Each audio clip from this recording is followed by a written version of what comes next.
Tonight's special guest is Philip F. Tourney. He's a former U.S. Navy petty officer and a survivor of the 1967 false flag attack by our good ally, Israel. The attack on AGTR-5 USS Liberty, a United States Navy technical research ship, which means it was a NSA signals intelligence spy ship, on an information gathering mission along the coast of Africa. The attack took place on June 8, 1967, during Israel's Six-Day War on its Arab neighbors, part of the Greater Israel Endeavor, still ongoing today. The attack, which occurred in international waters off the coast of the Sinai Peninsula, resulted in the deaths of 34 American servicemen and injuries to 172 others. In all, two-thirds of the ship unable to further respond to the attack. For context, Israel was invading the Sinai Peninsula to capture that territory from Egypt, concurrent to the attack on the USS Liberty. Phil Tourney served as a fireman and damage control specialist aboard the ship during the assault. He was an eyewitness. Philip has been a prominent figure in promoting the view that the attack was not a case of mistaken identity, as officially concluded by multiple agencies, but a deliberate and tactful act by Israeli forces.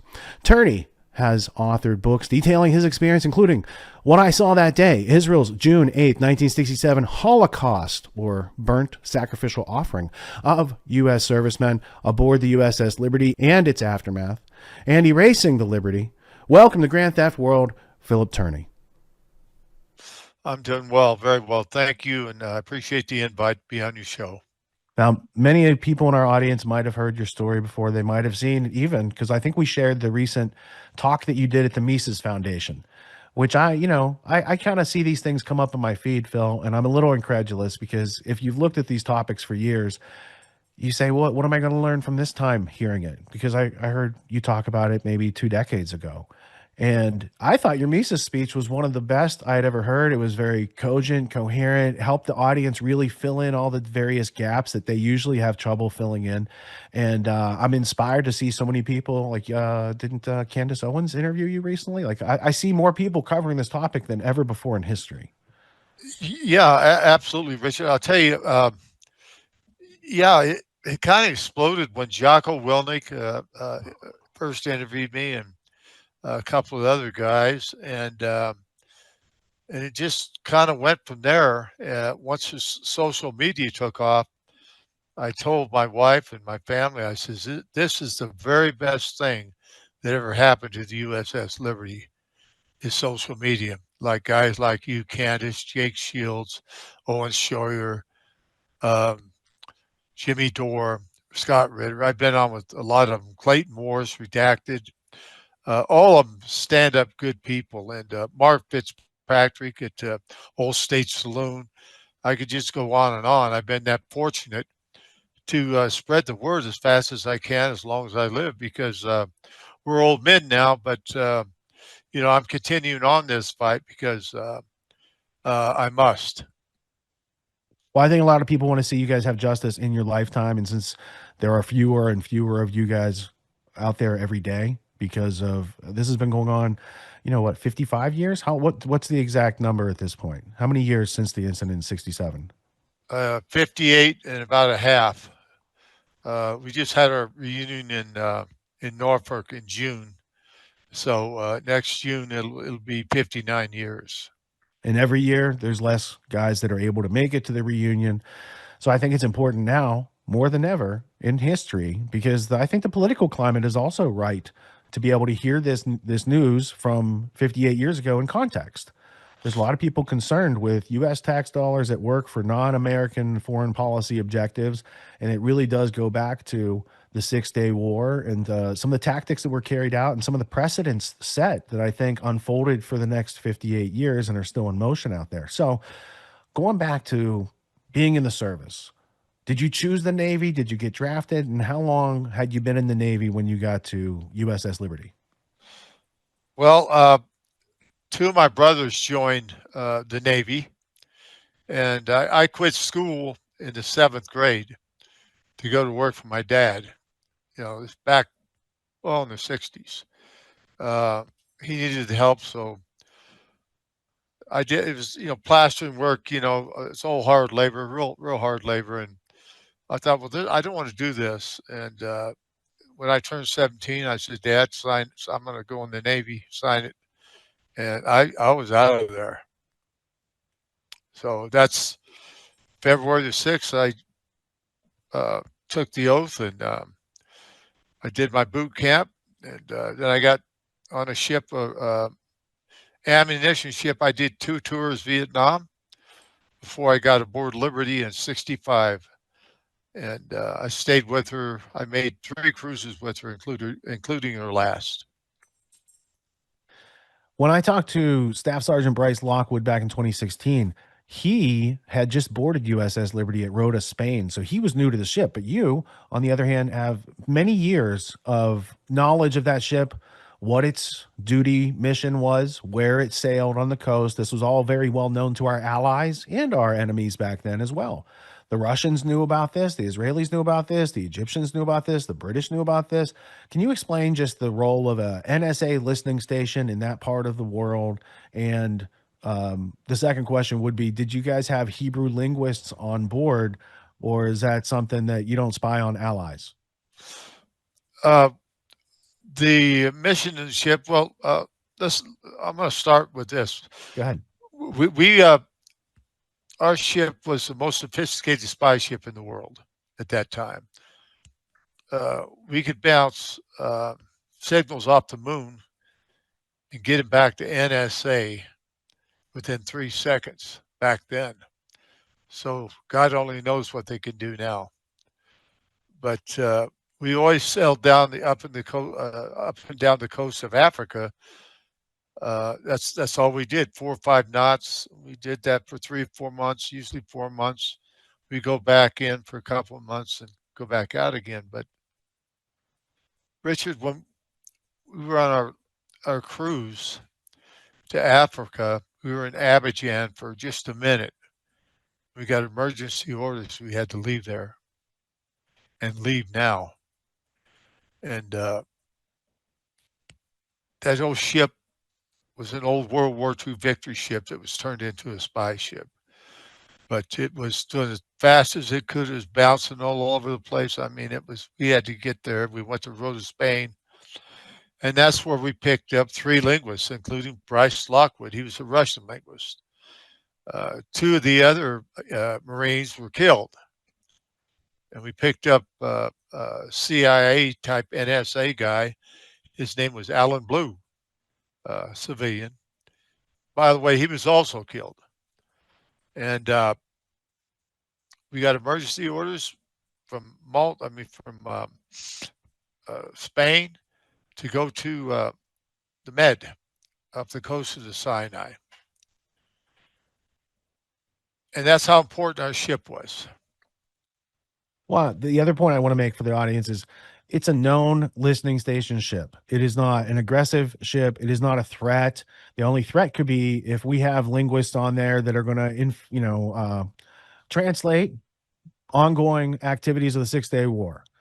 Did you guys, or this might be outside your purview, but did you guys pick up somebody from GCHQ, or was there already somebody stationed on the ship that represented GCHQ?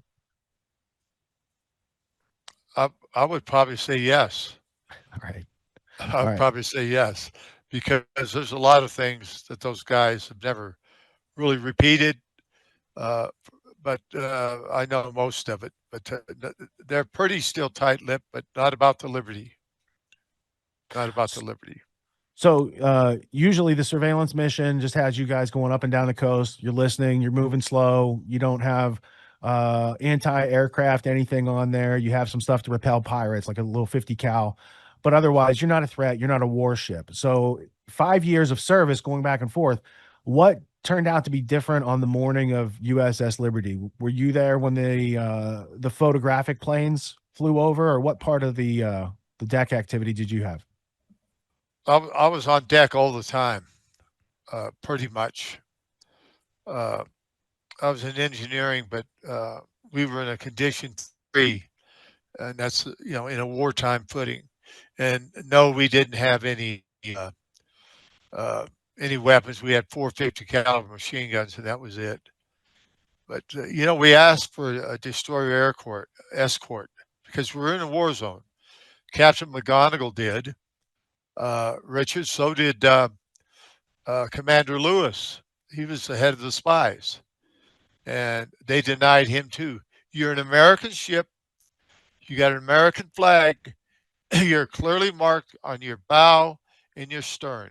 On the front, we had GTR 5, and on the back, we had USS Liberty.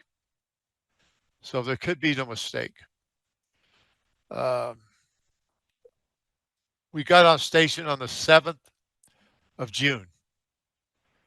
And in the morning, we kept on getting flyovers by Israeli aircraft. These were smaller planes, Richards, not jets or anything like that, but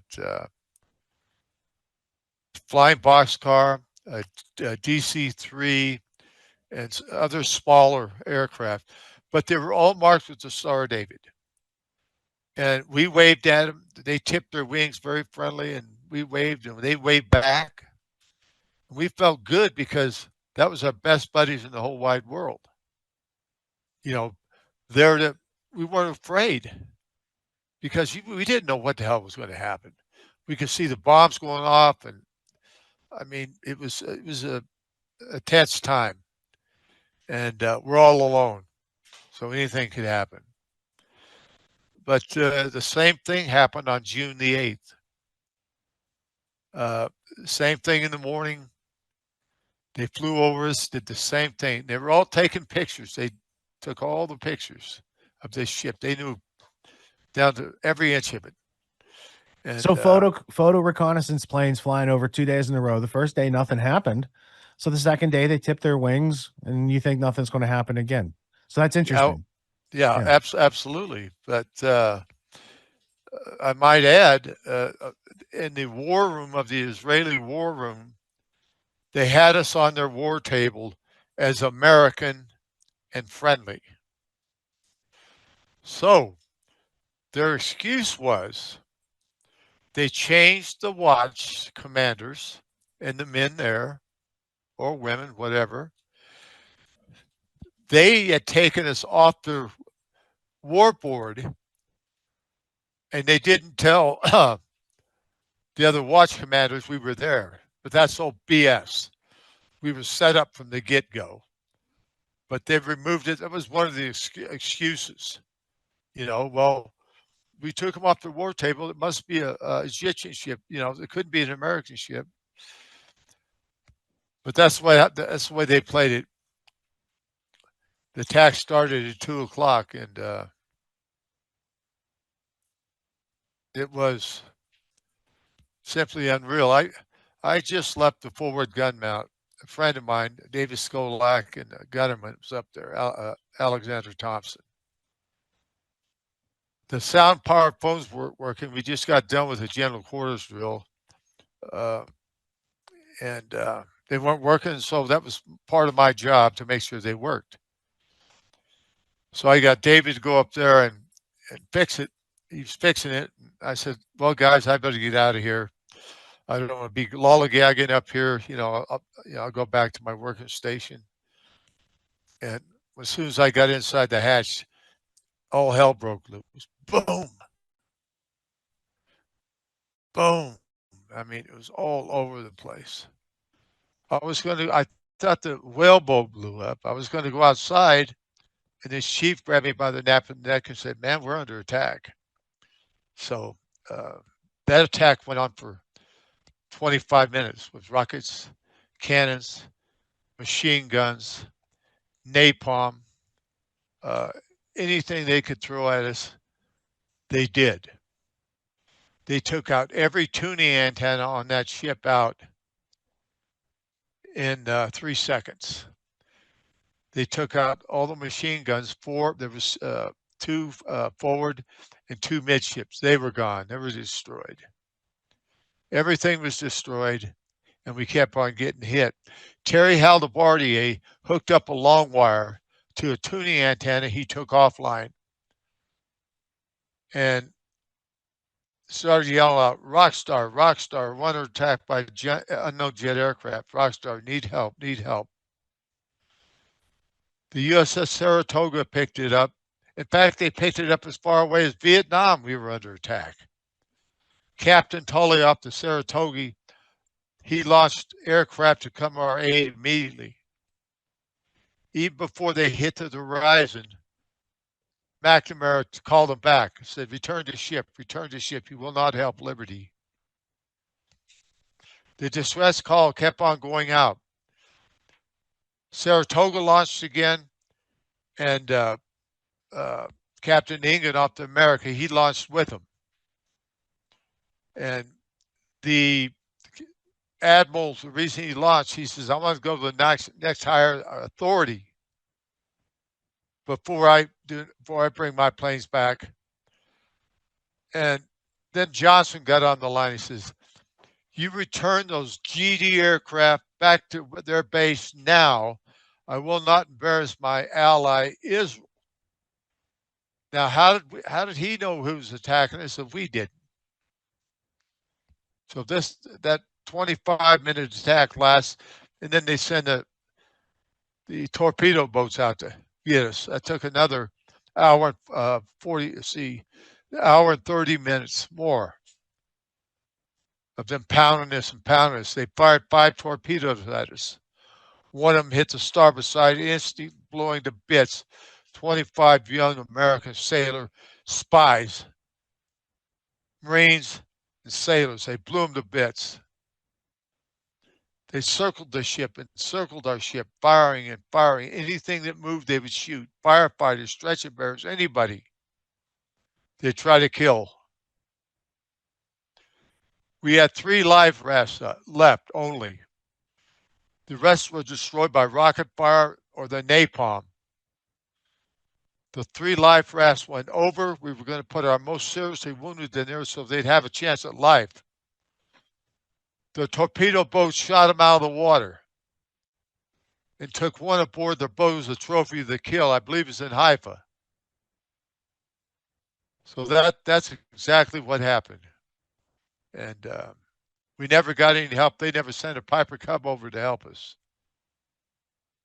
The only reason we stayed afloat is Jesus Christ.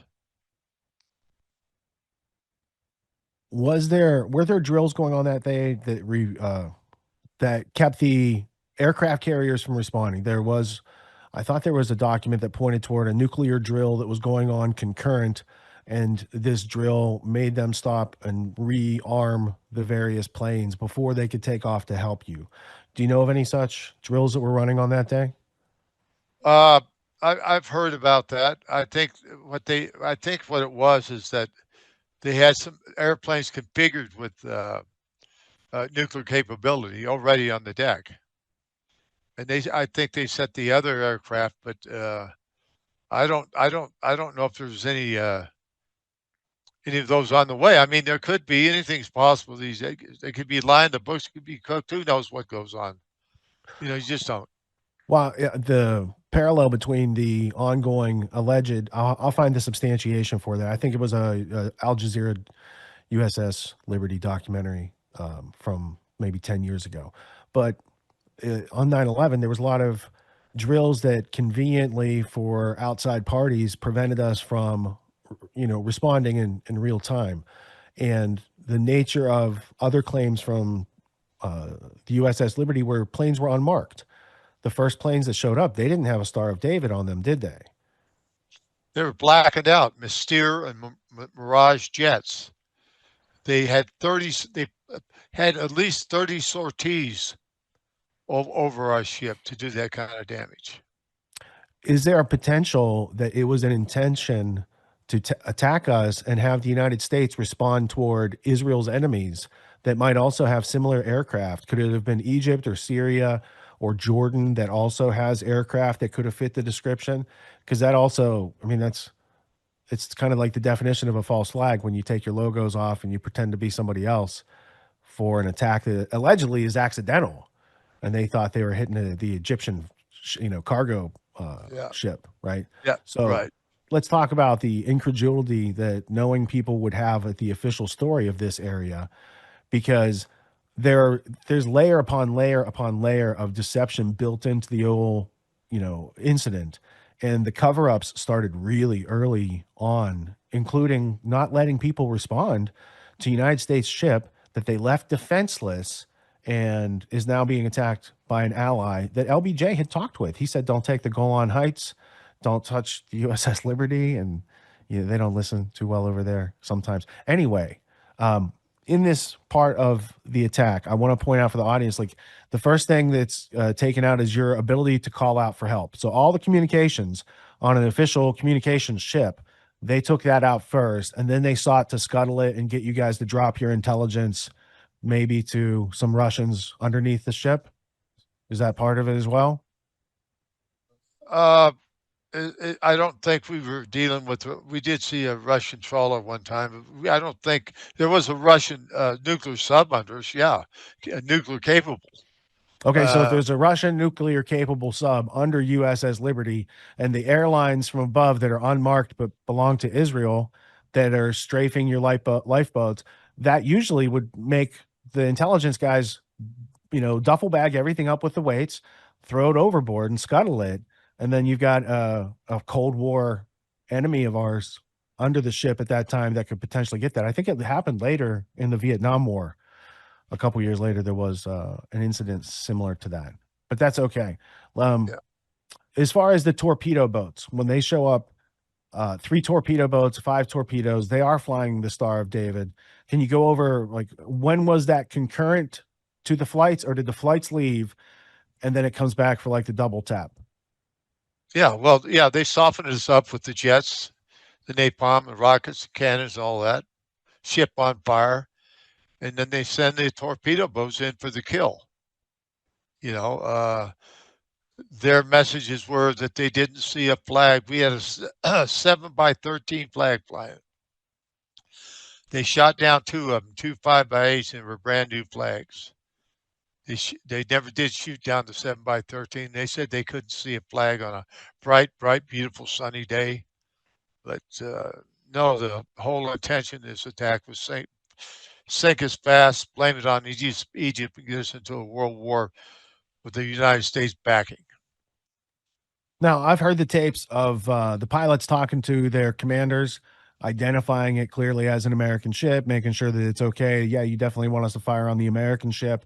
But the official story, which is always different than the evidence, the official story says, "Oh man, they thought it was, what was it, the El Kafir? It was like a Egyptian freighter that was mistaken for the outline because Israelis in the defense services don't have access to Jane's manual of weaponry, and they definitely couldn't compare the silhouettes with all that recon photography that they had." So can you just separate people from the official story to the reality of what was going on in that situation?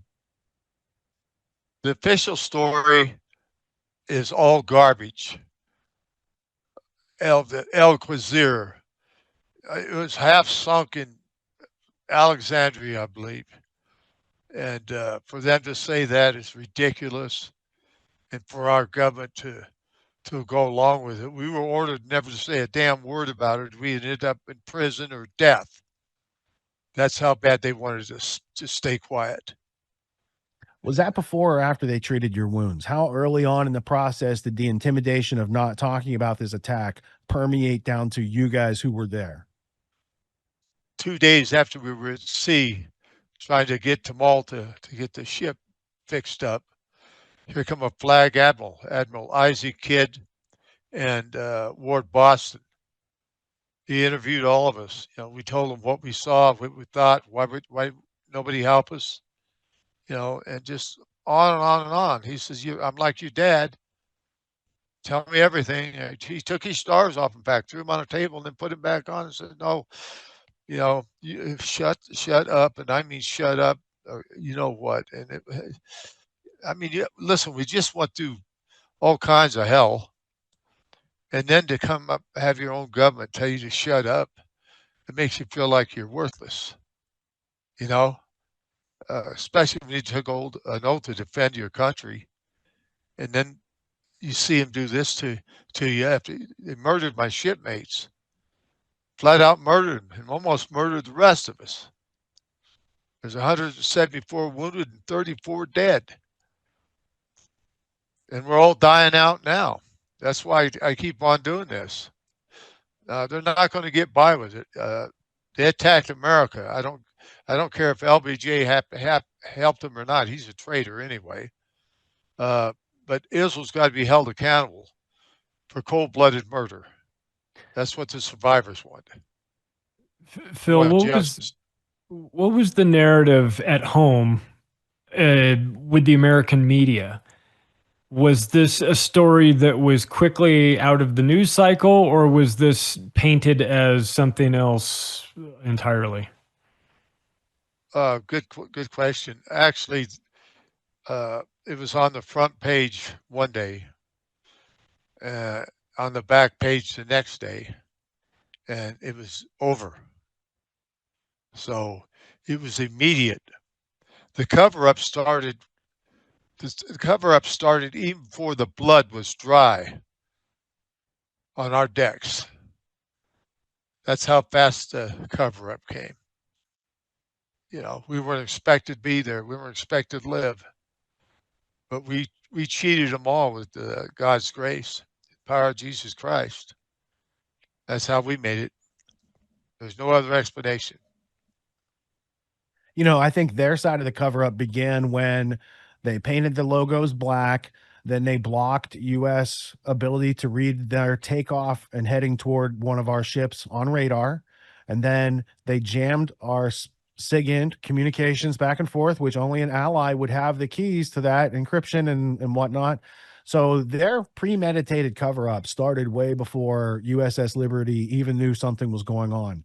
I do appreciate, though, the fact that you can't communicate a cover up that fast to be enacted when you guys are still getting bandaged up, for an admiral to come around and say, oh, I'm taking off my stars, there's no rank here, we're just guys, and then put them back on and be like, you ever talk about this, we'll kill you and people you care about. And that's how they keep national security secrets like this for a long time, and that's how families don't get justice for their loved ones who were lost. And that's how allies of ours continue to, you know, ride us politically roughshod and direct our foreign policy into even stranger endeavors like Iraq and some of the other, you know, that we went through Wesley Clark's whole list of countries. He's a Rhodes Scholar. He listed all the countries they wanted to go through. You know, we've gone through all those countries since he said that. And that's not an American agenda that's steering. So getting back to the attacks of that day, the 3 torpedo boats, 4 torpedoes miss, 1 hits. It hits you in the intelligence section of the ship, right? Isn't that where you had the cryptographers, right? So that's amazingly accurate for the other ones to miss, but they got lucky. Now they didn't get lucky thinking that the ship was going to sink from that. Most ships, I think, under that duress wouldn't have made it to port. No. And for some reason, you guys were able to put the fires out, stop the flooding, keep it from keeling over. And then the United States government didn't finish you off, and the Israelis didn't come back and finish you off. And they left you guys alive, even though they scattered you so you didn't talk to each other. I think that's what we call in the business a miracle. In the business of forensic history, that's like a miracle. And the cover-up that ensued with the families, obviously people who didn't die that day knew something was going on. When did it start to permeate out into popular culture? E.g., when did victims of this start calling for liberty for USS Liberty? When did they start saying, look, the adjudication of this is not going to happen? People are being bribed and paid off with medals not to say anything. The families are never getting the truth. When did an action, like activism about it, start? Did it start immediately afterward, or did it take a couple years and some guys got together? What's that part of the story? Well, it took 18 years. And Stan White, he was a Master Chief spy. And he wrote an article, and I read it in the Rocky Mountain News. And I said, man, I almost fell over. And I said to myself, well, if he can start talking, I'm going to start talking. And the organization was coming together, the USS Liberty Veterans Association. And we bonded together for a common good to get this story out. America deserves the truth of what 2 crooked governments can do. And it's just as crooked now as it was in '67. Moshe Dayan, what role did he play from your perspective in the USS Liberty attack? I'm sure he was a big part of it, Richard. I mean, he had to be. He was the man.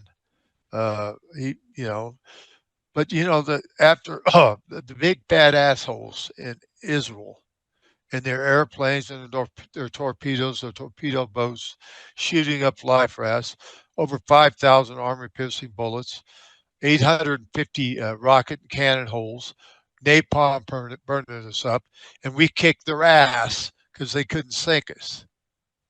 So that's the way we all feel about it. For Americans who don't get the 6-Day War in our history curriculum in high school, Egypt was attacked. Its air force was entirely on the ground. They didn't even get to take off. The Israelis came in at like sunrise and they took out the entire infrastructure of many of their enemies before they could even respond.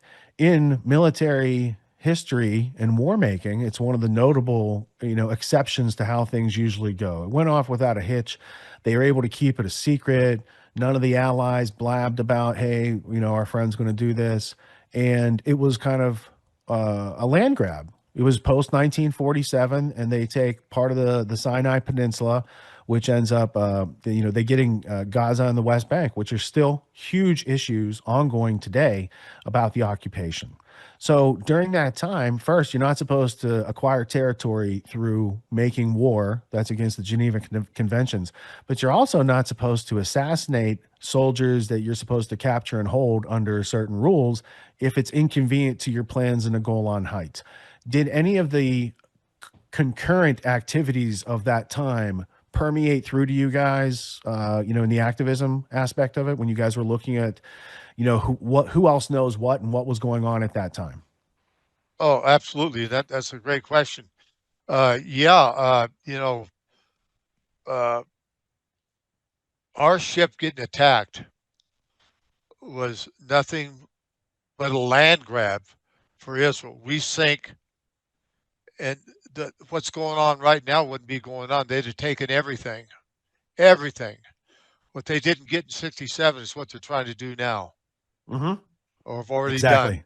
Yeah. I put that in Already your done. intro, by the way. That's the Greater Israel Project. They're still working on it. Yeah. Oh boy, yeah. Well, we're alive, but it's so crazy. Our government, they're not going to do anything. They're all bought and paid for. Hell, 80% of them were probably all of them, except Marjorie and Massey. But I agree. hell, Yeah, that's good outlook on those Congress critters out there. However, freedom's never been given to people. Like they always have to stop tolerating it, and they're like, "We're going to take our freedom back" in a variety of capacities over the history of time. I think us stopping the assumption, that's how most people are controlled, Phil. They hear things and they assume it's true. They never look into it. They never question it. And it's through asking questions and finding substantial, meaningful connections to reality that we actually learn. So you guys with your activism not only kept the topic alive when no one else in the world really wanted to talk about it. It was inconvenient to our government. It's really inconvenient to certain allies of ours who might have been involved. And to build it to the point where now social media and this democratization of technology has availed you guys now to get your message in front of millions and millions and millions of people, as opposed to once upon a time we'd buy a DVD, and someone would talk about their book, and like those were very small events, and it was hard to communicate the gravamen, the huge, weighty nature of this topic to other people.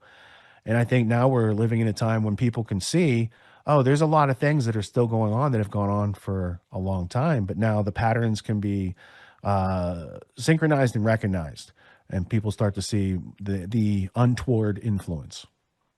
Oh, absolutely. ABC, Fox, NBC, all of them. They're kind of like swamis. They want to change, get your mind this way and that way and that way, and people fall for it. Instead of social media is what's busted everything open, and they can't stand it. Our government knows that, and I hope they don't shut social media down. Well, I mean, they try sometimes, but people seem to be creative. You know, Yeah. they said in Jurassic Park, nature finds a way. The people trying to destroy freedom aren't the people who understand and embrace and love freedom. So we always have the advantage on their tyranny because they're not creative. They're not the people, figuring out the problems that we're figuring out. They're just trying to stop us from figuring out the problems that they create. And so in a situation like this, there had to be governmental hearings afterwards, and eventually some pseudo adjudication happens. How many years did it take for an investigation of any quality, even a cover up one, where they said there's nothing to see here? Oh boy, it took a long time. It took 7 days. 7 days to find out it was mistaken identity. Hmm. And so that was the official word. And that's what all these fools out here hit you with. Well, it says it's a mistaken identity, and there's been 5 congressional investigations. There's never been any. I got documents, papers from congressmen that, well, there's already been investigation. We can't go into this.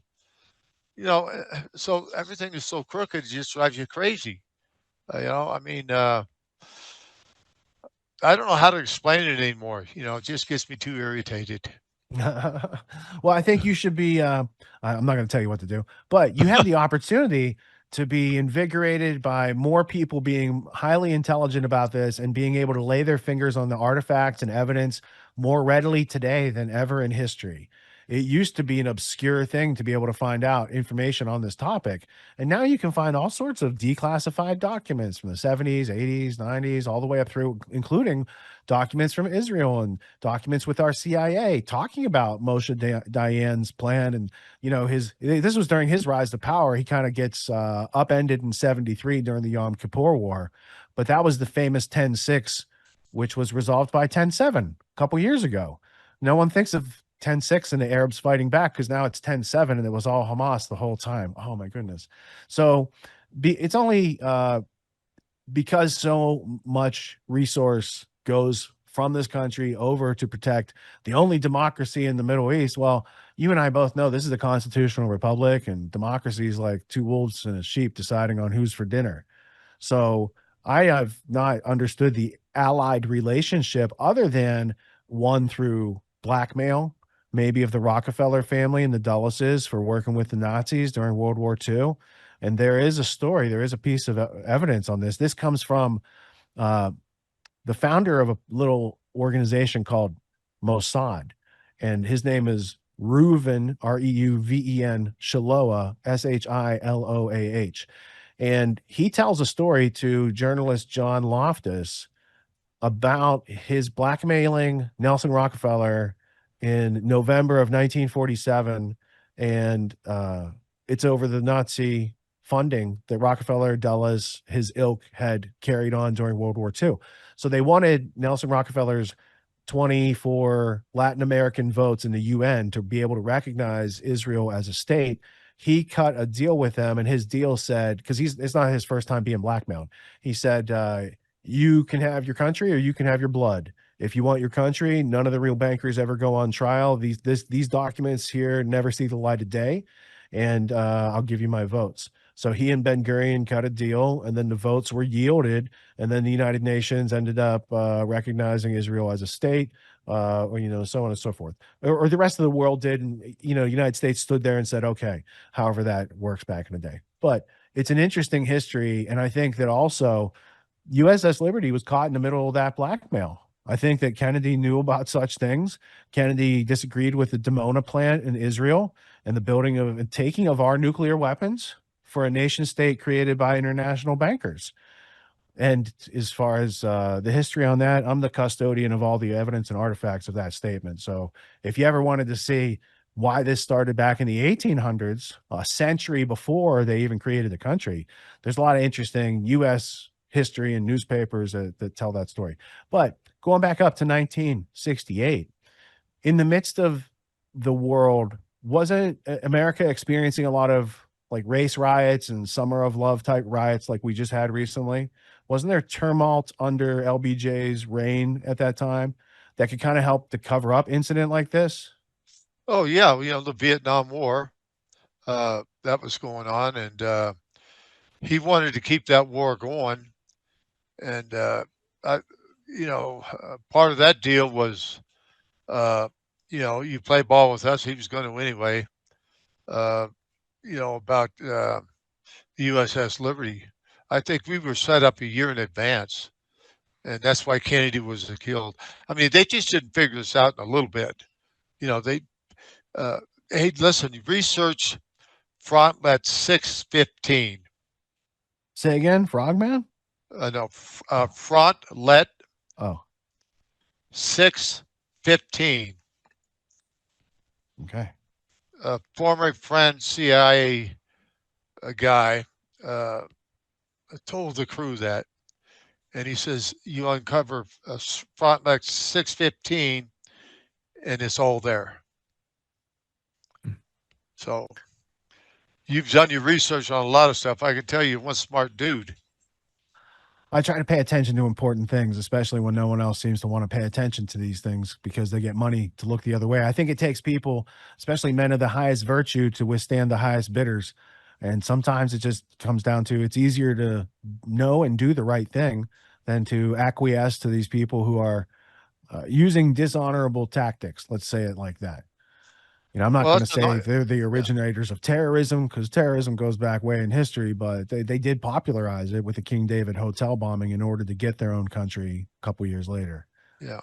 Yeah. Well, it goes back all these wars in the Middle East, Richard, all these lives lost, for crazy wars, Iraq. That was, oh, come on, man. Weapons of mass destruction. It's like Netanyahu said the other day, well, they're closer now. They're getting closer. Iran is. I mean, who knows what's going to happen? But look at all the lives that were killed, and these guys with no arms, they're all burned up. Their ears are burned off. No nose. For what? All for the sake of Israel. My son fought in Afghanistan. And it wasn't good to him, but he still served his country. I'm very proud of him for that. But he knew it was a bad deal. I told him, hey, listen, you're going to be fighting for Israel, because I knew it then when he was getting ready to go in. But anyway, he did it. My other son has done it. So I raised good kids, honest kids that believe in the American flag and our country only. And that's the way it should be for all Americans. And you guys doing this show is really great. You stand up, you stand tall, your word's good. That's a blessing. It's a blessing you all have. It really is. Hold on to that.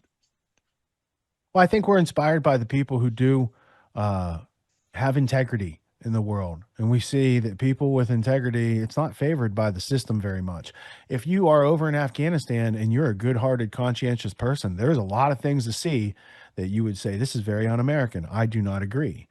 And then, conscientious objection is not a popular thing. And so I think it's the job of people who have had the experience and been outside like yourself to look back and say, are these uses of our military, because the guys in the military are just going to follow orders. Are the orders they're following adding up to something that helps America long-term, short-term, or are we doing the bidding like a property manager managing a worldwide empire started by the British and then later joined by some bankers who helped the British to take over the world in exchange for their own nation state and nuclear weapons, which they don't allow anyone else around them to have, which is very hypocritical. I mean, that's, if you shame on us for letting you get that, technology and plutonium and whatever else you needed, but also shame on us for saying, why can't you have equal armaments and some stability in the area? You have one side always saying, we are in danger. We have to destroy all these. Well, dude, you don't think you put people in danger? Like, you don't the claim I heard from BB with Patrick Bet David the other day was the Hamas, teaches their children to kill Israelis. Oh, yeah, I agree. That's not good. How about this? Do Israelis teach their kids to kill and hate Palestinians? Yes, they do. I've seen both school systems. I've seen the curriculum on both sides. I'm willing to look at both sides to come to an understanding. And what I understand is Gaza doesn't have an airport, let alone an air force. It's not a war like wars have been in the past. This is bullying at a level that has been unseen in my lifetime, at least, I think. Oh yeah, absolutely. I agree. I mean, you look at the pictures, uh, you see the people, uh, and this goes on day after day for them. They have nothing to eat. They have nothing. They have to worry about being bombed or killed every day. Nothing. And the world lets this go on, and our government's paying for it. And by the way, Israel would never have nothing to worry about as long as they got America. So they don't need a nuclear. We'd take care of anybody for them. It's just the way it is. Uh, do we own this country? No, we don't. It is run by Netanyahu and the people in power with money. And we're getting the shaft, and we're paying it. We're paying everybody this money, and they're shafting us with it. They've done this for so long, and they're good with it. Well, I think there's two aspects of that. A lot of people look at the money that we give Israel on an annual basis, like let's say 3 billion, and maybe it's 30 billion all time, right? Okay, that's a problem. But what about the national debt that goes back to, if you trace who we owe it to, it goes back to the same banking syndicate that created the nation state later. So, oh, by the way, add $40 trillion onto that, because that's part of the story that most people aren't looking at. Now it's like, tell me again how you guys don't have money and you need 3 billion from us every year, right? So when your Knesset is built by James de Rothschild, the French Rothschild, and your country started because of the Balfour Declaration to the British Baron Rothschild, and when the kibbutzing starts in the first Aliyah in 1882 by James de Rothschild back in the 1800s, like there's a whole back and forth intercontinental Sykes-Picot manipulating of that area for 130 years before the USS Liberty wanders itself into the middle of that story and lives to tell about it. Yes, and yeah, we're very fortunate, very blessed to be here. Like I said, we're all dying out, but no, I'm going to continue doing this as long as I can. America deserves it. The world deserves it. Hey, listen, this could be the straw to break the back of our passion and attachment in Congress, because they got their listen. Those guys are going to get voted out because people are pissed, and they should be. But it's just the liberty is the spearhead. I really believe that, or I wouldn't be doing this. And I've been doing it since I met my wife. She didn't know I even was in the Navy. I never told her until that article come out. That's how they had me screwed up.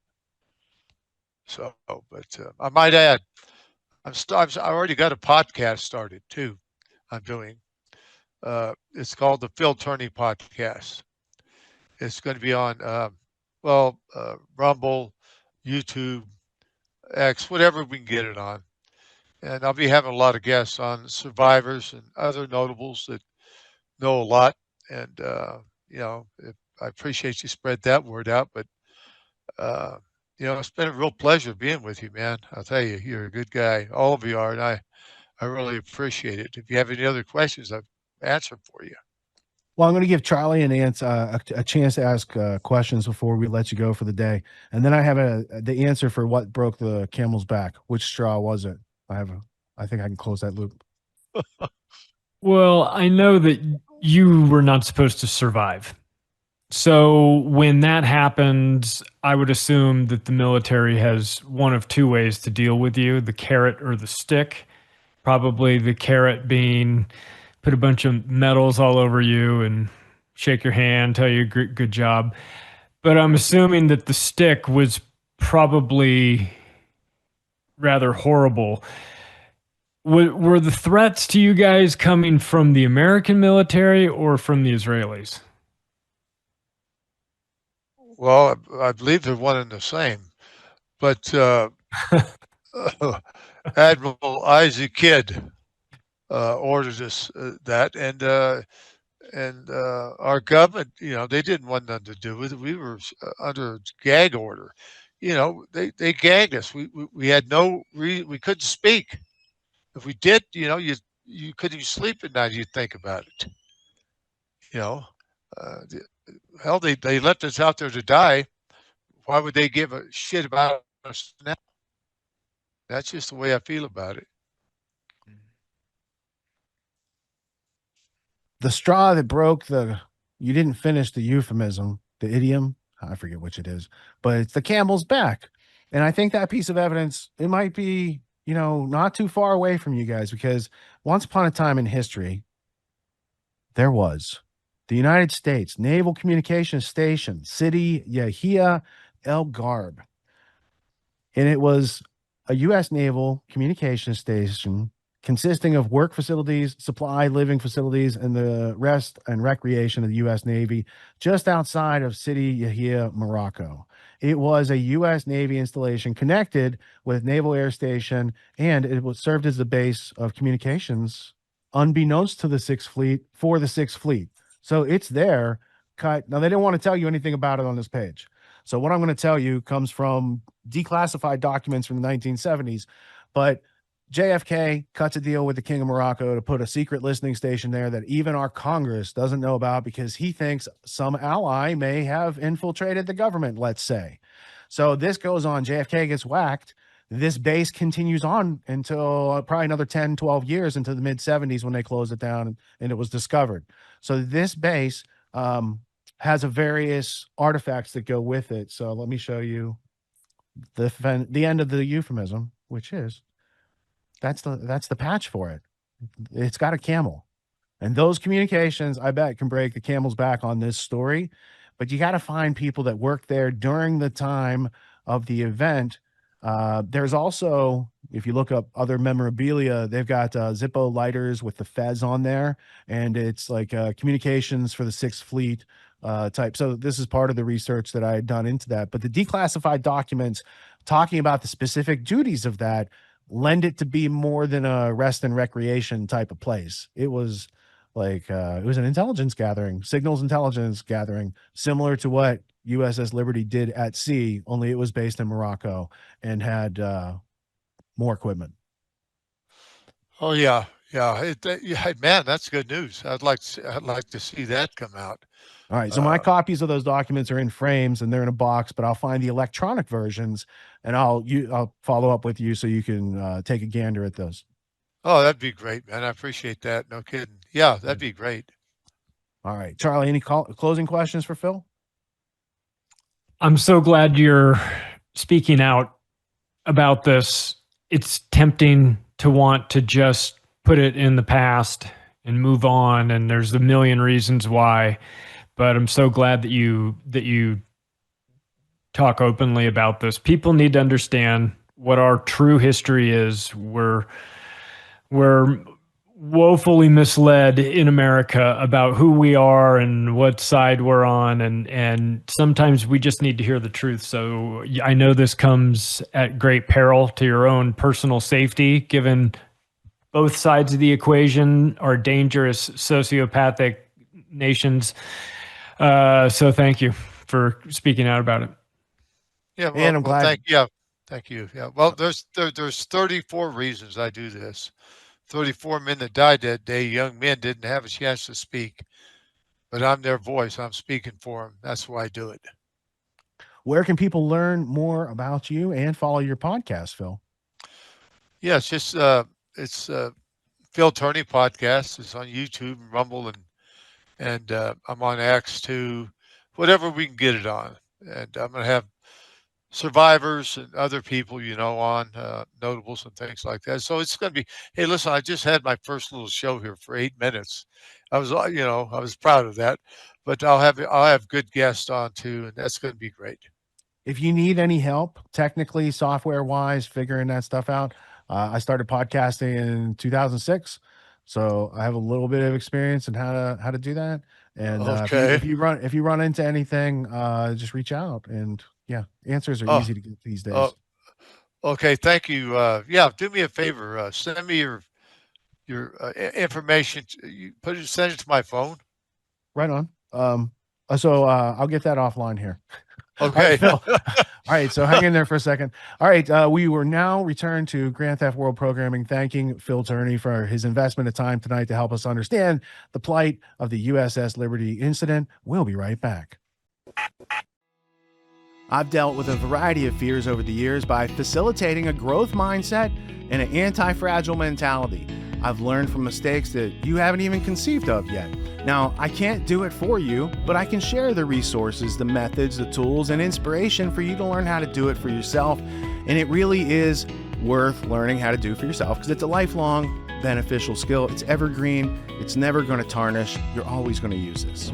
If you're interested in learning more, I host a podcast every Sunday night. We analyze the week's news and help you have non-contradictory views. You actually understand, but you've got to come along for the ride and process the news with us so you have that understanding. I also teach adults twice a year in a 12-week course called Autonomy that is aimed at resolving all the problems I just pointed out with the school system and the irrational fears and the replacement of the rites of passage and the methods you need to have a skeleton key in life and a Swiss Army knife so you can have the tools and the access to do whatever you need to do in this world to bring your goals, to bring your dreams and map them to a truthful reality. It is a simple process, but it is not for those who cling to their irrational fears. So I hope if we have lowered the barrier to entry today, if you see a future you that is more realistic and in detail and something you want to strive toward, I recommend you go to getautonomy.info, check out the offer as far as what we do for people. I want you to know it applies to you. You can learn it. I can teach it. So I want to thank you all for your time and attention. Peace.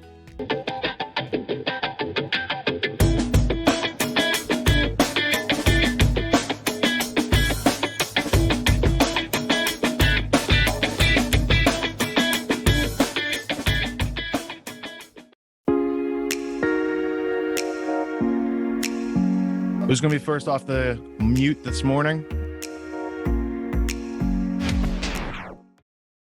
I'm glad that I have this course now more than ever. Having a community of people to discuss how to be empowered and autonomous is really necessary and also therapeutic.